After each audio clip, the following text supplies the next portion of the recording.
رحمۃ اللہ وبرکاتہ۔ میرے عزیز بھائیوں، بزرگوں، دوستوں، میرے پردہ نشین ماں بہنوں، آپ سبھی کو معلوم ہے حضرت بلال حبشی کون ہیں۔ آج ہم ان کی سیرت پر بات کریں گے۔ حضرت بلال حبشی کا اسلام اور مصائب۔ اسلام لانے سے پہلے، اسلام کے بعد کیا تکلیفیں دیے۔ پہلے زمانے میں بہت سارے تکلیفیں دیتے تھے۔ سنو، غور سے سنو، شیئر کرو تاکہ دوسرے بھی اس سے فیض حاصل کرنا۔ حضرت بلال حبشی رضی اللہ تعالیٰ عنہ جو مشہور صحابی ہیں، جو مسجد نبی کے ہمیشہ مؤذن رہے۔ شروع میں ایک کافر کے غلام تھے، اسلام لے آئے، جس کی وجہ سے طرح طرح کی تکلیفیں دیے جاتے تھے۔ امینہ بن خلف جو مسلمانوں کا سخت دشمن تھا، ان کو سخت گرمی میں دوپہر کے وقت تپتی ہوئی ریت پر سیدھا لٹا کر ان کے سینے پر پتھر کی بڑی چٹان رکھ دیتا تھا تاکہ وہ حرکت نہ کر سکے۔ اللہ اکبر! دیکھو، ایمان لے کو آئے تو ان کو کیا کرے انہوں۔ مکے کی گرمی بہت بڑی میرے بھائیوں، مکے کے پہاڑ وہ بھی بہت گرم پہاڑ کو لٹا دل کو، کڑک دھوپ میں لٹا کو پتھر سینے پر رکھ ڈالتے تھے، حرکت نہیں کرنا۔ انہوں کو بھی ان کو پوچھتے تھے اور کہتے تھے کہ یہ اس حال میں مر جائے یا اور زندگی چاہتا ہے تو اسلام سے ہٹ جاوے، مگر وہ اس حالت میں بھی احد احد کہتے تھے۔ دیکھو، اللہ کے چاہنے والے ایسے، اللہ سے محبت کرنے والے ایسے۔ اللہ سے جو محبت کرتا اسے دنیا کی فرق نہیں پڑتا، دنیا کے کتنے عذاب جتنے تکلیفاں جتنا کیا کر لے، کیا تو بھی کرو اس کے اوپر، لیکن اللہ سے محبت کرنے کے بعد معمولی بات نہیں۔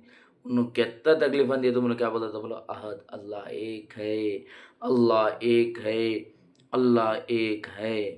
ہمیں آج تمہیں ایک معمولی چھوکری کی محبت میں دیوانے ہو جاتی ہیں، خود مرنے کی کوشش کر ڈالتی ہیں، آتم ہتیا کر لیتی ہیں۔ زندگی سے اگر انہیں نہیں میں تجھ شادی نہیں ہوتی تو انہیں تو مر ہی جاتا، لیکن میرے صحابہ پہ ہمیں مر جانا، ان کی پیر کی جوتی بھی نہیں ہمیں نہ ہمارے واسطے انہیں کہتا سب کرے۔ سنو، احد احد کہتے تھے، یعنی معبود ایک ہی ہے۔ رات کو زنجیروں میں باندھ کر کوڑے لگائے جاتے تھے اور اگلے دن ان زخموں کو گرم زمین پر ڈال کر اور زیادہ زخمی کیا جاتا تھا تاکہ بے قرار ہو کر اسلام سے پھر جاویں یا تڑپ تڑپ کر مر جاویں۔ عذاب دینے والے اکتا جاتے، کبھی ابو جہل کا نمبر آتا، کبھی امینہ بن خلف کا نمبر، کبھی اوروں کا، اور ہر شخص اس کو کوشش کرتا تھا کہ تکلیف دینے میں زور ختم کر دے۔ حضرت ابوبکر صدیق رضی اللہ تعالیٰ عنہ نے اس حالت میں دیکھا تو ان کو خرید کر آزاد فرمایا۔ دیکھیں، حضرت ابوبکر صدیق رضی اللہ تعالیٰ عنہ پہلے صحابی، پہلے خلیفہ، اللہ کے نبی کے دوست، اللہ کے نبی کے سندن، حضرت اماں عائشہ رضی اللہ تعالیٰ عنہ کے والد، ان کے پاس اللہ جو انہوں کیا کرے، ان سے ان غلام کو خرید کو آزاد کر ڈالے، حضرت بلال حبشی رضی اللہ تعالیٰ عنہ کو۔ چونکہ عرب کے بت پرست اپنے بتوں کو بھی معبود کہتے تھے، اس لیے ان کے مقابلے میں اسلام کی تعلیم توحید کی تھی، جس کی وجہ سے حضرت بلال رضی اللہ تعالیٰ عنہ کی زبان پر ایک کا درد تھا۔ یہ تعلق اور عشق کی بات ہے۔ ہم جھوٹی محبتوں میں دیکھتے ہیں کہ جس سے محبت ہوتی ہے اس کے نام لینے سے لطف آتا ہے، بے فائدہ اس کو توڑتا جاتا ہے، تو اللہ کی محبت کا کیا کہنا جو دین اور دنیا میں دونوں جگہ کام آنے والی ہے۔ یہی وجہ ہے کہ حضرت بلال رضی اللہ تعالیٰ عنہ کو ہر طرح سے ستایا جاتا تھا، سخت سے سخت تکلیفیں پہنچائی جاتی تھی، مکے کے لڑکوں کو حوالے کر دیا جاتا تھا، وہ ان کو گلی کوچوں میں چکر دیتے پھرے اور یہ تھے کہ ایک ہے کہ رٹ لگاتے تھے۔ اس کی یہ صلہ ملا کہ پھر حضور صلی اللہ علیہ وسلم کے دربار میں مؤذن بنے اور سفر حضر میں ہمیشہ اذان کی خدمت ان کے سپرد ہوتی۔ حضرت بلال رضی اللہ تعالیٰ عنہ کی وصال کے بعد مدینہ طیبہ میں رہنا اور حضور صلی اللہ علیہ وسلم کی جگہ کو خالی دیکھنا مشکل ہو گیا، اس لیے ارادہ کیا کہ اپنی زندگی جے دن ہے جہاد میں گزار دوں، اس لیے جہاد میں شرکت کے نیت سے چل دیے۔ ایک عرصہ تک مدینہ منورہ لوٹ کر نہیں آئے۔ ایک مرتبہ حضور صلی اللہ علیہ وسلم کی خواب میں زیارت کی۔ حضور صلی اللہ علیہ وسلم نے فرمایا، بلال، یہ کیا ظلم ہے؟ ہمارے پاس کبھی نہیں آتے۔ تو آنکھ کھلنے پر مدینہ طیبہ حاضر ہوئے۔ حضرت حسین رضی اللہ تعالیٰ عنہ سے نے اذان کی فرمائش کی۔ لاڈلوں کی درخواست ایسی نہیں تھی کہ انکار کی گنجائش ہوتی۔ اذان کہنا شروع کی اور مدینے میں حضور صلی اللہ علیہ وسلم کے زمانے کے اذان کانوں میں پڑھ کر گہرام مچ گیا۔ عورتیں تک روتی ہوئی گھر سے نکل پڑے۔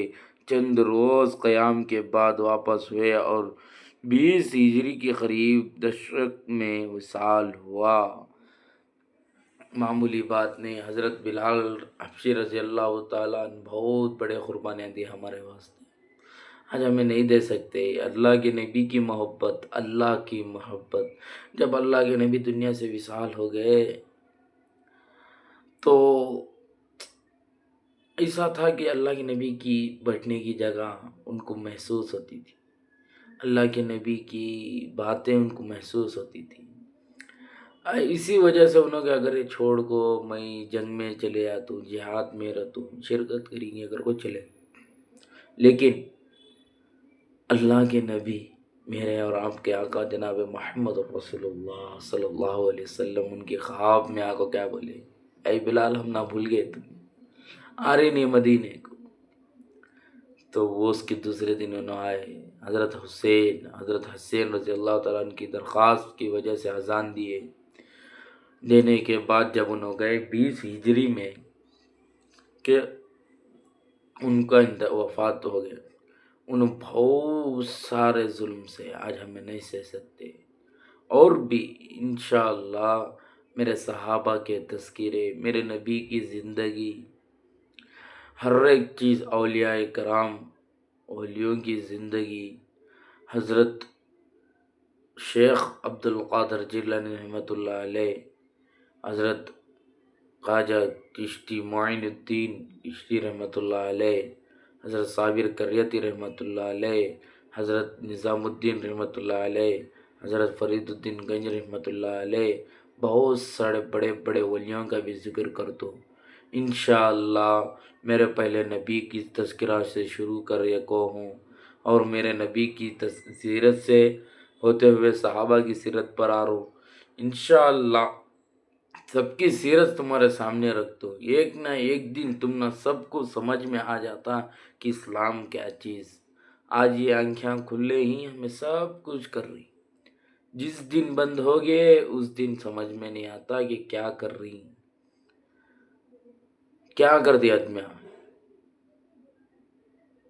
جب تک جمعہ کی میری بات اگر میں شروع کریا تو ختم نہیں ہوتی، تو میں انشاءاللہ نیکسٹ میرے ویڈیو میں بولتا ہوں کہ یہ میرا صحابہ کرام کے قصے بہت سارے، یہ سب میں چپ کے نہیں بول رہا ہوں، سب تم نہ ذہن میں آندے کے واسطے کا، تو کئی کو میں پڑھ کو بول رہا ہوں، کیا ہے مجھے پڑھ کو، بغیر پڑھ کے بھی میں بول سکتا ہوں، لیکن نہیں، تم نہ میں سمجھا رہا ہوں، کیا وجہ سے کہ ایسے سے واقعی کتابوں کے ذریعے تمہارے تک پہنچاتے ہیں ہمیں، کئی کو ہمیں بن بغیر جان کو کتابوں پڑھ نہیں سو آکو تمہارے سامنے بیان کرنے میں نہیں بیٹھتے، تم نہ بولنے کے واسطے اس کے پیچھے میری محنت علیحدہ رہے۔